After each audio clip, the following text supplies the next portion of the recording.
Hi. What if you could make all your electricity, get all your water for flushing your toilet, for showering, for washing your clothes, for doing everything you need to do with water, and what if you could produce, grow, raise all your own food on just like a building lot where your house is at, like a half an acre or even a third of an acre.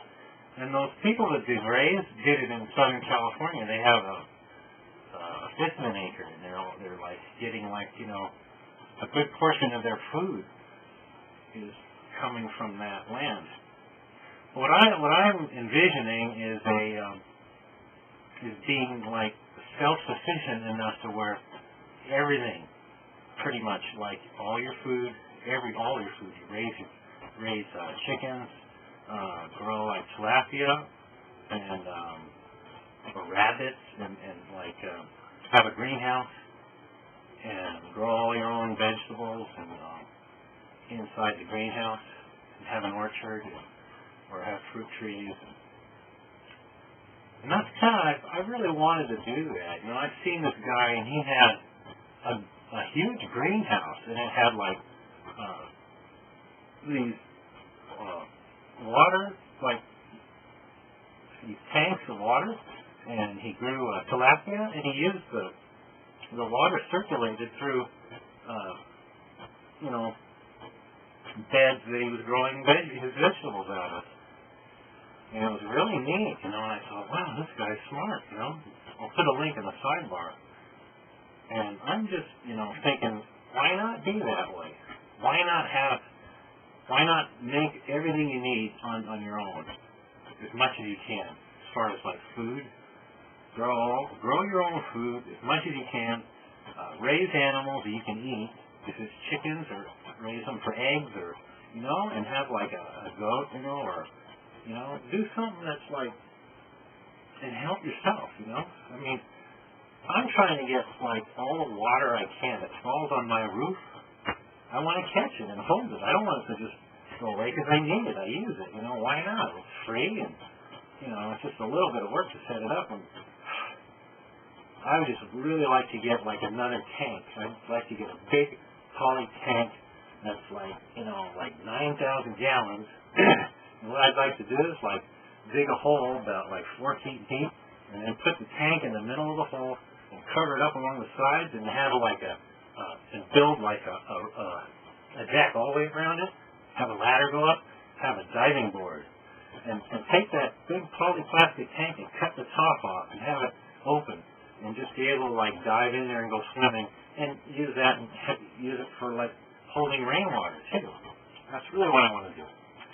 And then I want to like get, you know, some like, and have raised tilapia. I think like tilapia is so good. Tilapia, you go to the grocery store and you can buy this fish, and you know it's not, you know, it's not coming out of an ecologically sensitive area. If it's a fish that's been farmed, and it hasn't been farmed like, you know, where it's interfering with the tidal area or marsh area or other fish, you know, it's just all contained in a farm where they just grow tilapia.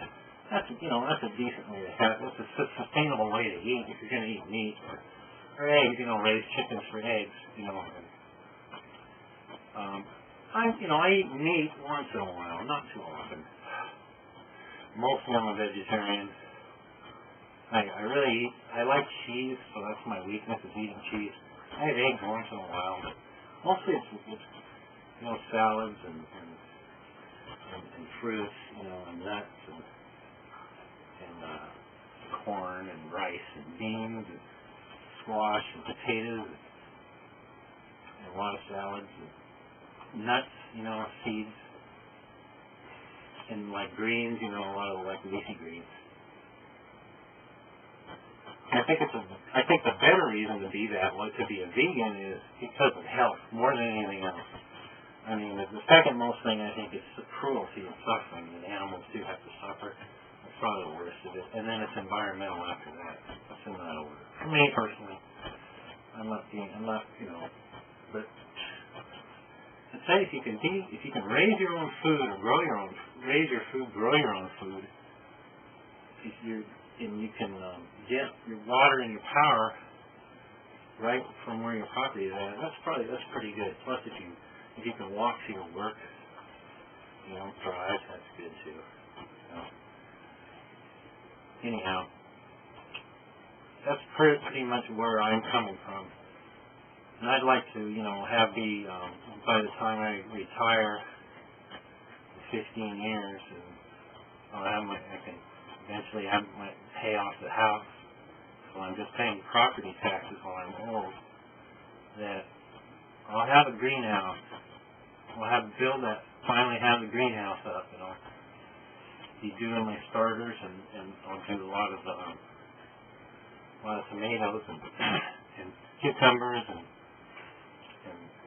maybe some veggies, lettuce and spinach and cabbage, cauliflower. I'll be growing that in the greenhouse. And the worms have been working out really good. Those worms, some of them I just kind of took the coconut coir in there, and it had some in it, and I put it in different parts of my backyard. And they're actually reproducing in those parts of my yard. I have areas covered with plywood and cardboard, and I also use a tarp, and I keep the worm factory is I actually dug a hole in the hole, and there's still lots of worms in there. They're doing fine. We didn't have a lot of freezing this winter. It's been really warm in Washington here, and they've been doing really well. There's a lot of them, and they're producing castings, and that's a good thing about them. They make that really rich nutritive value soil that comes out of them when they shit. If anybody's out there is interested, try to get some red wigglers and use them in your compost. They're really good. For just your kitchen scraps, you use that and you mix it with newspaper. You can get books or do a search on YouTube. I'll put a link in the side on the red wigglers. Which is a good part of producing growing your own food. Because if you make your soil yourself, in the beginning you kind of have to buy it, but after a while you mix the compost with the worm castings into the soil that you're using to grow your veggies. And the plants really like it a lot. Plus you're not using any weird chemicals or anything in your plants. The soil here is very rocky. There's a lot of cobbles and small stones, so I've had to screen it, run it, over that wheelbarrow screen. And then I have a smaller screen that gets the pebbles out. I'm left with somewhat, decent soil. And I've been buying bags of sand at the hardware store. I mix a little bit of sand in there with the perlite, which is a white, light volcanic, glassy little white, looks like styrofoam, but it's not. It's called perlite. And I mix that in with the soil. It makes the soil fluffy, so the roots can go in there. And I would really like to do the solar. I'd really like to add more panels. I go and I keep looking on eBay. I want, basically the good kind, like Siemens or Sharp or Taylor Sierra or one of the big name brands. If you can get monocrystal in, those are the better ones because they last longer. I've had good luck with them. I mean, the charge controller was reversed. Positive and negative side were flipped around. I had to figure that one out. That's why one of my charge controllers wouldn't work. The C40 has been doing really well. I see a lot of other people use the C40. It just keeps charging. You can also use it as a dump loader too. That's if you're using it with a wind turbine.